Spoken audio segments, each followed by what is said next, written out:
পাবনার সাঁথিয়ায় মধ্যরাতে সড়কে গাছ ফেলে বাস ট্রাক সহ অন্তত ৪০টি গাড়িতে ডাকাতির ঘটনা ঘটেছে।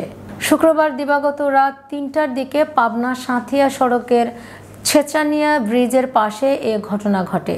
রাত ৩টার দিকে ছেচানিয়া ব্রিজের পাশে সড়কে গাছের গুঁড়ি ফেলে প্রথমে একটি পণ্যবাহী ট্রাক আটকে রাখে ডাকাত দলের সদস্যরা। এতে কিছু সময়ের মধ্যেই বাস, ট্রাক, প্রাইভেট কার ও হাইচ সহ প্রায় ৪০টি গাড়ি আটকে পড়ে। এ সময় ৪০ থেকে ৫০ জন হাসুয়া, রামদা, ছুরি, চাকু সহ বিভিন্ন অস্ত্র নিয়ে পর্যায়ক্রমে গাড়িগুলোতে ডাকাতি চালায়। এ সময় পরিবহন শ্রমিক ও যাত্রীদের মারধর করে তাদের সঙ্গে থাকা মোবাইল, টাকা ও অন্যান্য মূল্যবান সামগ্রী লুট করে নিয়ে যায়। প্রায় ঘণ্টাব্যাপী এ তাণ্ডব চলে বলে জানা যায়।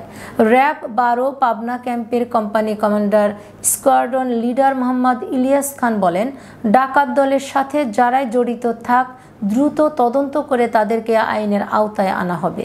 যে গত মধ্যরাতে এখানে মহাসড়কে গাছ ফেলে ডাকাতি করা হয়েছে বেশ কয়েকটি যানবাহনে।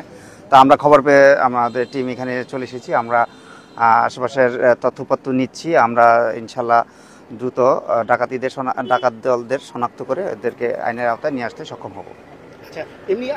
রাত আনুমানিক ১:৩০টার দিকে ঘটনাটা ঘটেছে। তা আমাদের একটা টিম আসলে গত রাতে ঈশ্বরদী এলাকায় আমরা চেকপোস্ট করছিলাম। তো আসলে এত বড় একটা এলাকা তো কভার দেওয়া সম্ভব হয় না। ডাকাত দল আরেকদিকে ডাকাতি করেছে। তো যাই হোক, আমরা ডাকাতরা যারাই হোক আমরা ওদেরকে শনাক্তপূর্বক আইনের আওতায় নিয়ে আসতে সক্ষম হব ইনশাল্লাহ।